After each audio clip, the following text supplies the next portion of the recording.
there, and welcome to a very special Tuesday edition of Legacy of Power. It is Tuesday, November 19, 2024, and today's episode is a very special episode dedicated to the late Jason David Frank. As we all know, it was 2 years ago today that he passed away, and I just wanted to pay homage or tribute to one of his most iconic Ranger forms of all time. And of course, joining me for this is none other than the DWC himself, Daniel William Clark. Hello, Datila. Thank you very much for having me on once again.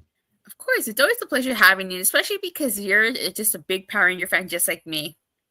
Absolutely. All right, let's talk about what made the Green Ranger so damn popular. Because the Green Ranger, in my opinion, is one of the most, if not the most iconic Power Rangers that there is. And when you think of Power Rangers, you think of the Green Ranger, you think of Tommy Oliver. There's no other Ranger, evil Ranger, I should say, comes close to what Tommy did. So, in my personal opinion, what made the Green Ranger so popular was the Green with Evil saga, number one. If it wasn't for the Green with Evil saga, I don't think the Green Ranger would have been catapulted into popularity. Just like that introduction in episode, well, technically it's episode 16, but part 1, Out of Control. He was just such a fucking badass. He was one of the biggest threats up until that point that the Rangers faced, and he nearly succeeded in destroying them. I mean, look what he did. He powered down Zordon, caused the Megazord to go down, he shut down Alpha. How is that not memorable and iconic? What about you, Daniel? What do you think? Well, yeah, everything you said really are all a bunch of key elements that led to Tommy becoming so popular and so immediately recognizable as well. Because like you said, up to that point, at the time 5 Power Rangers had challenges, but none of which surpassed a 1 episode's worth amount of time to overcome. It was usually, all right, we can beat them, but we need to call upon the Megazord, or we can use the Power Blast, or in some cases, maybe just one Zord might do the trick or something like that. But they were challenged before. But it was after a while, for that first maybe 15 episode stretch, it started to become like, all right, this is getting to be like a day at the office for us for the most part. Enter Tommy Oliver. Right off the bat, you could tell there was something different about this guy because he had a unique kind of a look to him. He had that early 90s mullet hairstyle, so to say, that was really cool. He had that really, you could see even before he donned the Green Ranger suit for the first time, you could tell that he was a master martial artist. He was somebody who could easily go one-on-one, toe-to-toe with Jason, the Red Ranger. And, at that point, we had gotten accustomed thinking, oh, Jason is the toughest of the team. He can take on any challenge. But then he's going up against Tommy, and it wound up being a draw between the two. And I was at the point where I think even Jason took notice. Oh, man, this guy is tough. And Zach even said right before they're having a sparring session at the Angel Grove Martial Arts Expo. And even Zach was like, man, that dude is pumped, right? The first time we see him, he's doing his jumping, spinning crescent kicks there. It's like, holy cow. That was our introduction to him. And then we see him, and then he becomes, then he gains the powers, right? And of course he starts off as the evil Green Ranger, working for Rita Repulsa. And yeah, he engages the Rangers in battle, and he's just giving them fits left and right there. He boards the Megazord, he storms the Megazord, and he throws them out of it, and he takes them all on by himself. He takes on the entire 5 Ranger squad by himself, and he beats them one-on-one. And then, episode 1 of that Green Ranger saga ends, and we're all left thinking, oh man, I think they finally met their match. I guess it takes a Power Ranger to know one, and possibly even to beat 5. So that was when we really took notice of so popular, because just like in pro wrestling, when you got a wrestler who you're used to seeing win most of their matches, and then here comes somebody who really gives them a challenge or something like that. It's like, oh wow, to borrow from another franchise, like, gee, the force is strong with this one, that kind of a thing. Yeah, definitely. And you know how you bring up their fight, like that's what made like the evil Tommy versus Jason in it when in the Green with Evil saga so like freaking cool because they were evenly matched. How Jason did not figure out that was Tommy is beyond me, but that's a different story. Yeah, true, true. You would think that while they were fighting as they were morphed up, Jason at one point would have thought there's something familiar about the way this guy fights or something like that. It took them a while before they discovered his identity, but yeah, you would have thought that like Jason, we would have had a moment where he would say, "Huh, I feel like I've encountered this type of guy before. I don't know, could it be?" Like he didn't have an inkling of it. If he did, it was not made apparent to us. Um, but yeah, that was something right off the bat that made him popular. You know, he had a unique look. He was able to stand up to the other team of Rangers by himself. And yeah, okay, he did get help from Goldar every once in a while, but he was still able to hold his own against them on multiple occasions. And and honestly, another reason that he was so popular was because he was the Green Ranger. He wore green, and green was a really cool color back in that time period. I mean, everything that was considered to be really hip and popular came in the color green. The Ninja Turtles were still popular. They, of course, were the lean green machines, fighting machines. There, the secret character in the original Mortal Kombat game, which had been popular around that time, was Reptile. He was the Green Ninja, and then you've got Tommy Oliver here gaining the powers of the Green Ranger. So if it was green, then it was pretty hip at that time. That was green was the color to have during that time period for sure. Not to mention the freaking Dragon Zord. Like the Oh, Dragon Zord alone was epic. I mean, come on. I have two Dragon Daggers. One's up there, you can't see it, but one's up there. It's the Hasbro one, and then I have the Bandai one, not the original 93 one, but the legacy from like 2012. I have that one. I haven't awesome. opened it. I haven't opened either one of them, and I'm probably not gonna open them at this point. But Oh, um wow. yeah, but just like how many who hasn't pretended to like play the Dragon Dagger? Like back when I had Android, I had I had the Dragon Zord summoning tune on here. I would annoy my siblings with that too because it was so loud. I would be like, I need Dragon Zord power now. So who hasn't like played that Dragon Zord summoning theme song, you know?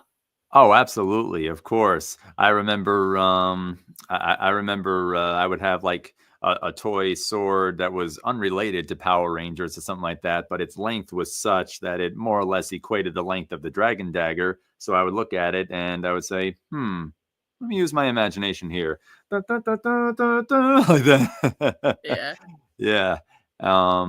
Absolutely, and it's the kind of song that sticks with you also, the 2 melodies that he would play, that one, and of course the, classic 6 notes, da, da, da, da, da, da, right there.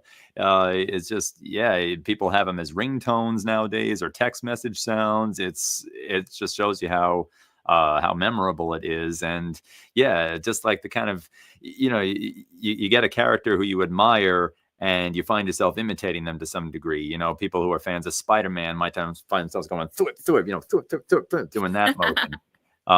Yeah, fans of wrestlers like Sting would go ow whenever they could, something like Face that. paint. Absolutely, yeah, that too, face paint, Yeah. and yeah, Tommy Oliver made a lot of people want to take up flute lessons as well. Even even when I was in school, I was in music class, and some of the flute players would try to actually learn the Dragon Dagger melody to call the Dragon Zord. I thought that was the coolest thing. And then, you know, another reason for his popularity, in my opinion, was his relationship with Kimberly. It was just so cute. You know, to this very day, they're the only Ranger couple that got a kiss, like a full kiss. We haven't had a kiss since then. You know, I mean, at least Wes and Jen got to say, I love you. Yeah. Yeah, exactly. That is true actually now that you mention it. They're the only ones who had gotten to do that. And I remember watching the show back with friends or my sister and such, and we were like, "Yeah, they're such a great couple," and that was such a wonderful moment. Like, yes, they finally did. I think it was kind of strange how when the movie came out, like towards the end when they're all looking out over the water at the fireworks show and everything like that. That should have been a moment when they shared a kiss too. I'm surprised they didn't have them do it for that one. Hmm. Right? They could have. Like, I mean, it's a movie for Christ's sake. It's not like they would have gotten upset, but whatever. Yeah. And I think that to this very day, there's still people that ship Kimberly and Tommy. I mean, everybody was sad when they broke up, but people, as we learned in Dimensions in Danger, Tommy and Catherine are married. So I get people's hearts are broken. My heart was broken too, but I moved on. I've accepted it. It's Tommy and Catherine. So, but I feel like that was, his relationship with Kimberly really helped also make him popular. Yeah, for sure. For sure. I mean, everybody remembers like a favorite couple of theirs from a show or a movie or something like that, and Tommy and Kimberly most certainly fit that mold to a T. They really did. Definitely. Now, I don't know if you agree with me on this, but I think one of the reasons for his popularity too has to be his departure. I think the way the Green Ranger was written out was great. I don't think they could have dragged out losing his powers past season 2. And I feel that because he left, because he ended up leaving us, is also what made the Green Ranger continues to be popular. Because you have to wonder too, and we'll talk about this in our next topic. If he would have stayed, I feel like maybe he would have been overstaying his welcome. Maybe he wouldn't be as memorable, as popular, as iconic if he would have stayed past season 2. Yeah, I think that's true, actually. I remember a lot of us at the time were sad and disappointed that, oh man, he's losing his powers and he might have to step aside and such. We had no way of knowing, of course, how things would eventually turn out with him. But yeah, at the time I was like, oh man, he's like, he's because he was so popular at the time. He became, although he was not yet the leader of the team, he was like, uh, the cool one who everybody really wanted to be like. And it was at that point where we were thinking to ourselves, does this mean that the show is going to start maybe taking a dip or something like that? But it endured. His presence was still felt, even though he was no longer, at least not for that stretch of time afterwards, commanding the powers of the Green Ranger. But his presence was still felt, and it did, if anything, again, we didn't know it at the time, but as time went on, we would come to realize that, hey, you know what? Maybe this is what people mean when they say abstinence makes the heart grow fonder. You know, maybe like by giving us that little bit of time to miss him for a while, it actually made us like him even more. To use wrestling examples again, that happens a lot when you've got a wrestler who they've been around for a long time, and maybe they're supposed to be like the top good guy, but the fans start to get a little bit bored of them. Then they take a little bit of time off, and then a little bit of a buzz starts to come around. Like, gee, I'm You actually mean like starting to Roman miss that Reigns? guy. Yeah, yeah, like Roman Reigns. There you go. Even John Cena during the time that he had taken some time. A lot of the I mean, Tommy, as far as I know, was always popular. I don't think I remember anybody getting tired of him. I think he was always someone who everybody loved to see. But when he stepped aside, though, I think the fans, I think us fans learned to not take him for granted, and maybe it made us look at the other team of the rest of the Ranger team that way too. Like, gee, at the end of the day, they're people, and they got to encounter all kinds of challenges in life just like we do. But as Tommy would show us, that doesn't mean that you have to step aside from what it is that you're born to do for very long, because one day you can make a comeback. And Tommy's journey was already wonderful at that point. He had started off fighting against the Rangers, then he joined them, then he took some time off, but then he came back to a hero's welcome. Yeah. So speaking of season 2, as we all know, Tommy eventually becomes the White Ranger. But what if the Green Ranger stayed until season 3? that would have really affected season 2 because we wouldn't have gotten the episode Return of the Green Ranger where the White Ranger battles the Green Ranger. Yeah, and that could have been a real loss for us in a lot of respects because that was a really cool set of episodes there to see Tommy basically take on himself. You know, seeing White Ranger Tommy, who was the main Tommy, going up against his Green Ranger clone was like getting to see Anakin Skywalker take on Darth Vader, basically, you know? So I that, love the reference. thank you, thank you. But really, yeah, it's the light side, uh, pictured perfectly by Tommy wearing the white light of goodness costume right there. You know, the white uniform, white Power Ranger, and taking on the Green Ranger, who had started off evil. You know, it wasn't like, well, he was a good guy all the time, but this is just an evil version of him. No, it was like he was confronting his past in a lot of ways there. So that was really cool to see. But if we hadn't gotten that, though, if Tommy had stayed as the Green Ranger throughout, that's interesting to think about because, yeah, what other things might we not have gotten? We wouldn't have gotten White Light. We wouldn't have gotten Saba or the Tiger Zord. Right, exactly. We wouldn't have gotten those.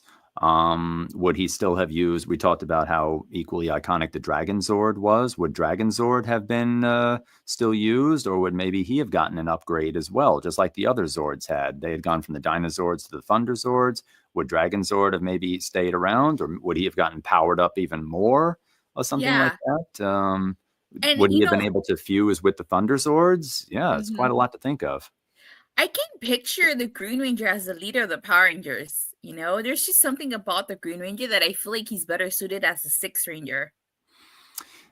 Perhaps so. Yeah, perhaps so. Because when you think of the colors of a rainbow, red is usually the one at the forefront, and then all the other colors follow. So green, yeah, yeah, green seems like it would be more like a secondary color, like you said, whereas white is sort of like the fusion of all colors. So it would make sense to have that be the leader. But the Green Ranger, though, yeah, kind of like kind of like how there are teams out there who, yeah, you got somebody on the team who's got leadership qualities, but maybe they might be, uh, given where they currently are, they might be better suited in this particular spot. Maybe a second in Yeah. command, a solid lieutenant or something like that, that kind of a Mhm. thing.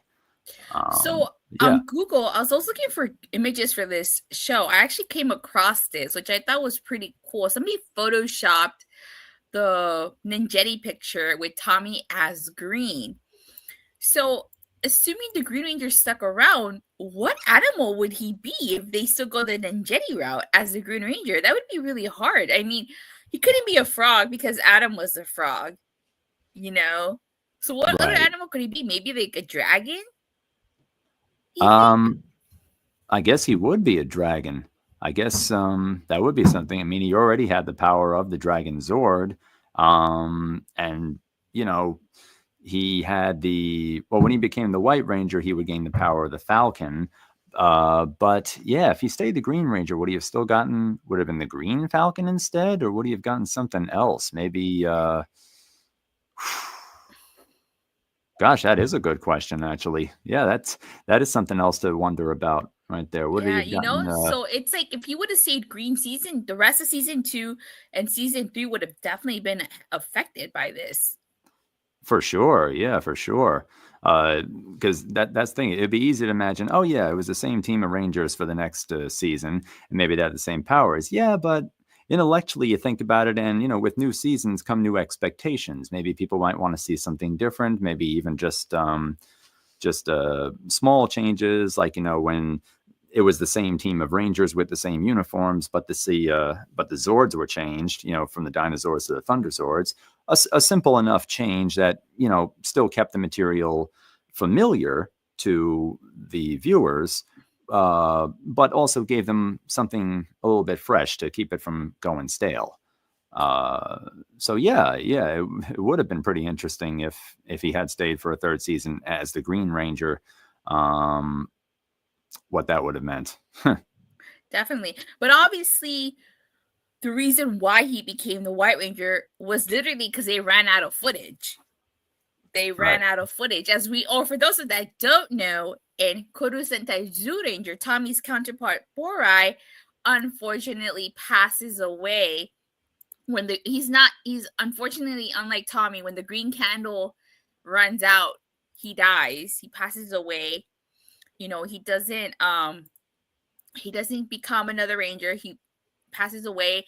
And I don't think anybody, not Saban, not Toei, I don't think any of them could have foreseen just how popular the Green Ranger was going to be. I think that if they had some type of hint that the Green Ranger would have been popular, I don't think that they would have gone with that storyline.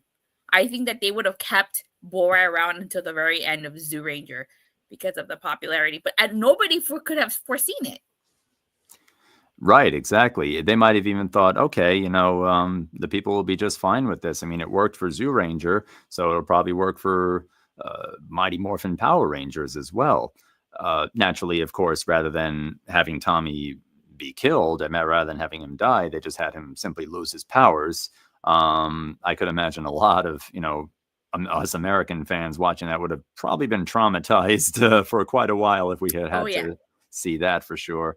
But yeah, like you said, though, they could not have predicted how popular he would get. I mean, you look at the way he was introduced to the show, he was essentially an outsider, right? When Mm-hmm. they promoted the show, they promoted the He's primary an five outsider. rangers. I just had Exactly. to. Yeah, he proved to be just too sweet indeed. That's right. He was an outsider for sure. Woo-hoo. And yeah, he came in Bash at the Beach 96 style, Scott Hall and Kevin Nash, man, and coming in to shake things up. All right, here we are.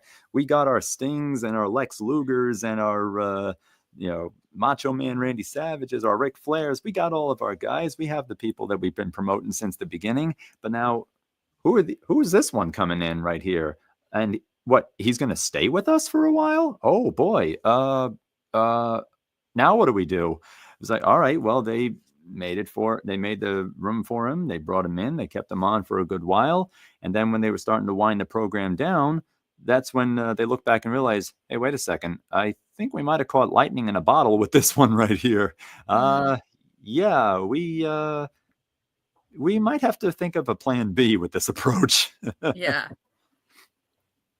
Yeah, So so there you go. yeah, and it's unfortunate because that's what I meant when I said earlier they couldn't have dragged out him losing his powers for so long because they only had so much footage to go by. Right. Yeah. That was see us kids in America, we didn't know anything about it at the time about a Sentai this or that back in the 90s, but we knew a pretty cool show when we saw one. Yeah. So all we had to go by, this was before YouTube, this was before the public internet took off, so we couldn't just look up online and say, "Oh, okay, that's why the this footage is the way it is because it's an adaptation of another show." We didn't know that at the time. So as far as we knew, we were just watching something that was produced right from the ground up right here. This was all original material. So we didn't know why they would make some of the choices that they did, good or strange. So we only had so much knowledge to go off of at the time. But when they were presented with that dilemma, though, of all right, what do we do? Because I remember seeing like behind the scenes documentaries where one of the producers, he's editing footage together, he's getting the Sentai footage ready and trying to mesh it with the Mighty Morphin footage, and then and then that's when he goes to like Saban and says, we got to do something about this here. Now what do we do? So I have to give them credit. They found really creative ways to write themselves out of a corner a lot of the time. It was quite impressive the way they were able to come up with storylines to explain why certain things in the American Power Rangers show were happening. And at the time, we had no idea that, oh, okay, they're trying to accommodate for the Japanese Jew Ranger show. So, yeah, we didn't know that was why they were doing it. We just saw what was happening on this show and kind of went with it. But man, what a ride, though. It's what they took us on. It's funny that you mentioned that because I believe in one of those documentaries I saw, I think that's how they found out that there was a sixth ranger because they had only casted the 5, and as they were editing the footage, they found out, oh crap, there's a sixth ranger. We got to get somebody, and that's why they ended up casting Jason David Frank. separately from the rest of them, because I think they literally found out as they were filming the show. Yeah, yeah, he wasn't just gonna be a one and done guest appearance and that would have been it. No, he was gonna stay with them for a while. So, yeah, I mean, you can get away with it when it's just a one-time thing. Like, we saw that happen in other, similar shows like VR Troopers or something like that, where, okay, here's somebody who is formidable and, may even be popular, may even help the team for a while, but he doesn't stay around for much longer than an episode or maybe 2, and then that's it. But no, we're talking about somebody who came into the show midway through the show's run. He wasn't with it right from the beginning and stayed with them to the very end. And as time would show, would stay on through the show almost to the very end of its run. I mean, and in fact, it had gotten to the point where there's a site out there called TV Tropes where they give you a Oh, whole bunch of yeah, you know about that one? Yeah, yeah. yeah, it's really cool. They give you a whole bunch of names of tropes, cliches and elements that you frequently see in movies and television shows and things like that. There's actually a trope now that describes when a cast member joins the show at a point in the show past when it starts, maybe in a later season or midway through a season, and then stays on with them for the remainder of the show. And the trope name is, I kid you not, the Sixth Ranger. Are you serious? I am Oh totally my god, serious. Yeah, yeah, that is they actually funny. named the trope the Sixth Ranger, and it's in honor Ah, of of Power Jason Rangers David doing Frank. that. Yeah, the Green Ranger. Awesome. I Yeah. didn't know that. Now it Yeah. would have been cool if it would have been cool if the Green Ranger stuck around, but we both know Saban's cheap ass would not have kept them around because it would Yep. have cost him money, and that was money he probably didn't want to spend. Right. Despite all the wealth that the show made, they still had to do their thing. They still Exactly. had to do that, yeah. And I honestly think that maybe in Saban's eyes, the Green Ranger wasn't popular. It was Tommy that was popular, so he didn't mind changing his color, you know? That could very well be too, yeah, I think by that point, Tommy Oliver had transcended the color ranger that he had known to be up to that point. Um, And in looking for the replacement, and looking for the replacement set of powers for him to have, he probably wanted to look for something that would be familiar. Again, that mix of familiar but different. So just like with the Green Mighty Morphin Ranger, the White Tiger Ranger, the Green Jew Ranger and the White Dire Ranger both had the chest plate, right? The shoulder pads, which would evoke the same impression when you see it on the White Ranger as it might on the Green Ranger suit, and probably what Saban was thinking. And I could see the comparison because if he went from the Green Ranger looking like how he did to putting Tommy in just a regular suit without the breastplate, it probably would just be like, oh, I don't know, it feels like a bit of a downgrade maybe or something like that. It's kind of like a link to his past in a way, even though it was really just using a suit from another Sentai. So a little bit of strategizing there, I would say, perhaps. Not to mention he had Saba, kind of like the Dragon Dagger. He had his own. Sure, sure, definitely. Another weapon that also doubles as something that vocalizes in one way or another. Exactly. So last but certainly not least, our last topic is the Green Ranger's enduring legacy. I think part of the reason why the Green Ranger remains so iconic, yes, I'm going to be doing that every single time I say that. Because Go for it. the Iconics are one of my favorite women's tag team, and I miss them every day. I really like them when they were the inspiration. Hopefully, they make a comeback to wrestling. Yeah, yeah, I agree. They were really fun to watch, and they were very inspirational for sure. Yeah, pretty good theme songs too. Hmm. But like I was saying, I think the reason why he remains so iconic is because there will never be another evil ranger like him. Many Mhm. have come close, but none have been able to match what Tommy did in the Green with Evil saga. Trent from Dino Thunder was good, but he was no Tommy. Hunter and Bradley were good too. They just weren't evil for too long. Ryan Mitchell got screwed. I think that if Ryan Mitchell had a much longer arc as an evil ranger, I think he could potentially have matched Tommy, but Yeah. but none of the even Ollie from Dino Cosmic Fury, like he was good, but he was just not as badass. as the Yeah. Green Ranger, and I think that no other well, not just Six Ranger, but no other evil ranger has matched or compared to what Tommy did as the evil Green Ranger. And I think that's why he's remains so popular to this very day. Oh, You know? yeah, all those other Rangers definitely had big shoes to fill and a lot to live up to when they were doing their own Evil Ranger arcs for sure, because Tommy became the measuring stick for that. So yeah, they had a lot to do.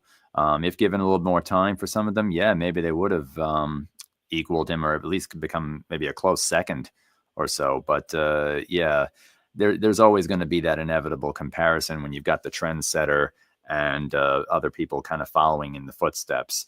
Again, going back to wrestling, everybody talks about the greatest heel turn of all time being Hulk Hogan at Bash at the Beach 96, turning against WCW and forming the New World Order with the Outsiders.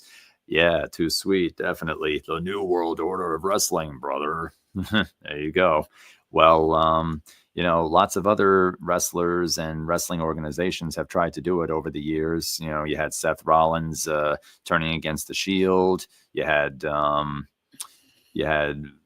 was it the main event Mafia being formed? You had all kinds of variations of it, and some came close, and some might have evoked the same type of emotion.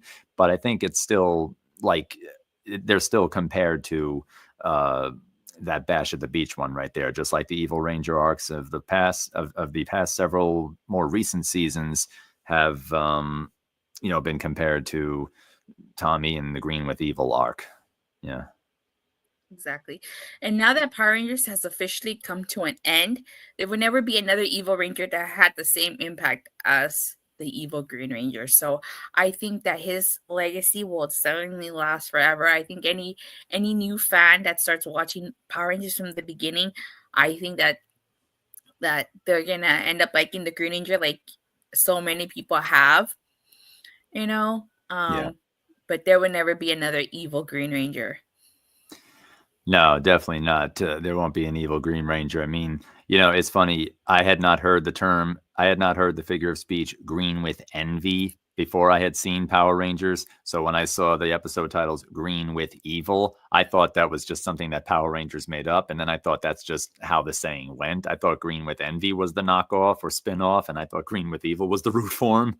Yeah. So it took me a while to figure that out.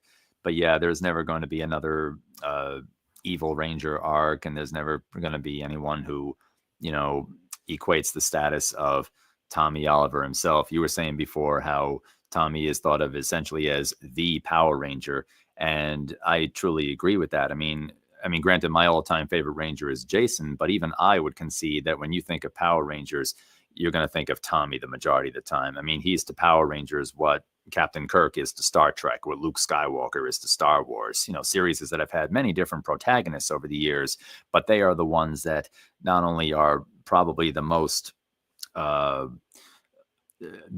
recognized as being the figurehead of those franchises, but also were played by actors who were ambassadors for those franchises too. Jason David Frank was always an ambassador for Power Rangers, just like William Shatner was an ambassador for Star Trek, Mark Hamill for Star Wars, and things like that. People who really, took a lot of pride in the role that made them famous, and that everybody knows them for and looks at them as essentially the franchise superstar of that franchise that they were a part of there. Yeah, I mean, just think back to 2 years ago when Jason David Frank passed away. Everybody on Twitter was in Entertainment Tonight. All these wrestlers were tweeting about Jason David Frank. It's like everybody Yeah. was talking about Jason David Frank because he wasn't just a Power Ranger, he was the Power Ranger.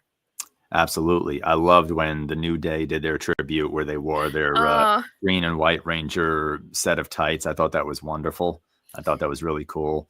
And yeah, I saw a lot of those other celebrities too paying tribute to Jason David Frank. I'm like, wow, this is so amazing. It really is.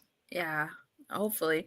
That's when you really can tell that somebody's had a massive impact on somebody. And that's also when you can tell that he's someone who his fans span many generations also, because yeah, he was around for the 90s teams of Rangers, but he stayed on continuously for years afterwards, so even younger Power Ranger fans got to know who he was and got to see what made him so impressive. So he really was a multi-generational type of superstar for sure. I mean, look, Dimensions in Danger brought back the Green Ranger. The Green Ranger came back in Fighting Spirit, which is very hard episode to watch these days. So Yeah. I feel like the Green Ranger will always be synonymous with Tommy Oliver, even though Tommy went on to become the White Ranger, Red Zeo, Red Turbo, and Black Mhm. Dino Thunder. To many people, Tommy Oliver will always be the Green Ranger. Absolutely. Yeah, just like there are certain wrestlers who have gone through many gimmicks over the years, but there's always that one that they're remembered best for.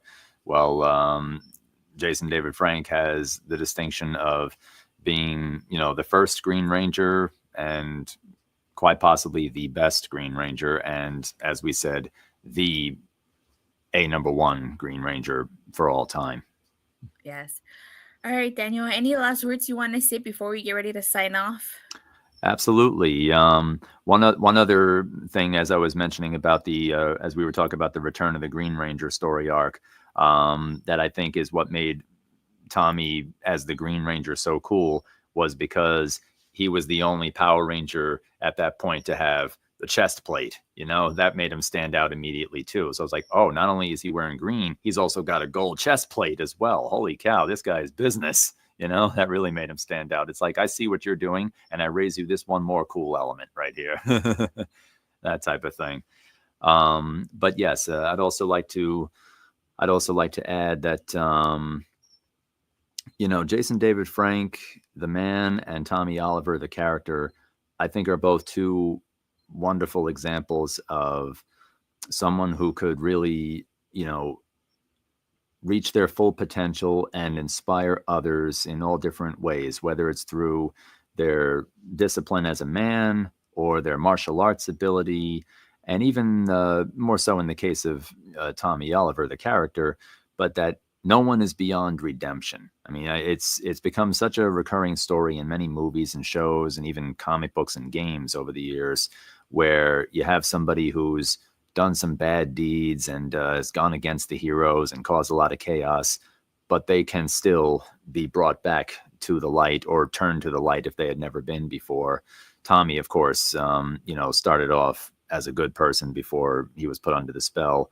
But then, over time, he did find himself get put under another spell or two as time went on, and then he overcame that with the help of his closest friends. And yeah, we even got to see him, like I said before, confront his demons in certain episodes, and really bring his whole journey full circle. And with Jason David Frank as well, there's a guy who was a great example of someone who loves their fans, who always wanted to make sure that they got everything that they had hoped for from him. And as somebody who I'm happy to say has had the pleasure of getting to meet him, I could say that he was really genuine. He was a guy who you could tell loved what he did and loved what he stood for. And it comes as no surprise to me that he is a huge inspiration to many, many people, those who grew up watching him, those who were maybe peers of his, and maybe even the parents of those who grew up watching him, who took their kids to martial arts classes on account of them being inspired by him. So yeah, I mean, a lot of us are inspired by him in many ways, even fashion wise too. Yeah, there you go. There you go. There, perfect. Green Ranger power, Dragon Zord. A little off topic, but as you mentioned, redemption arcs. One of my favorite redemption arcs is Prince Zuko from Avatar: The Last Airbender. But that's a whole different topic. That's a whole different topic. But anywho, yeah, like it's been 2 years since Jason David Frank passed away. And, we're still us Ranger friends are still talking about him, still carrying on his legacy and his memory. And his impact in Power Rangers and the fandom is will never be forgotten. And whether he was green, white, red or black, whatever version of Tommy people grew up with, that's the version that's going to be the most endearing to them. You know, almost everybody grew up with the Green Ranger. I didn't grow up with the Green Ranger per se, but when I got into Power Rangers, you know, the Green Ranger automatically became one of my favorite. Well, I'm the same age as Power Rangers, okay? I couldn't have grown up with it. You know, but when I caught the reruns, you know, the Green Ranger became one of my favorites. And you know, he may be gone, but he'll never be forgotten. Absolutely. Definitely. And Very well said. Very well said. yeah, definitely. And if we do this next year, we definitely got to talk about Red Zeo, because in my opinion, Red Zeo is a very underrated Tommy form that doesn't get talked about enough. That would be fantastic. I would love to join you on that conversation. Definitely. All right, Daniel, where can people find you? Oh, sure. Yes, you can find me on a few places now. You can find me on Twitter at Daniel W. Clark DWC, Twitter/X. You can find me on Twitch at twitch.tv/Daniel William Clark. And I'm also going to be starting up a Blue Sky account pretty soon.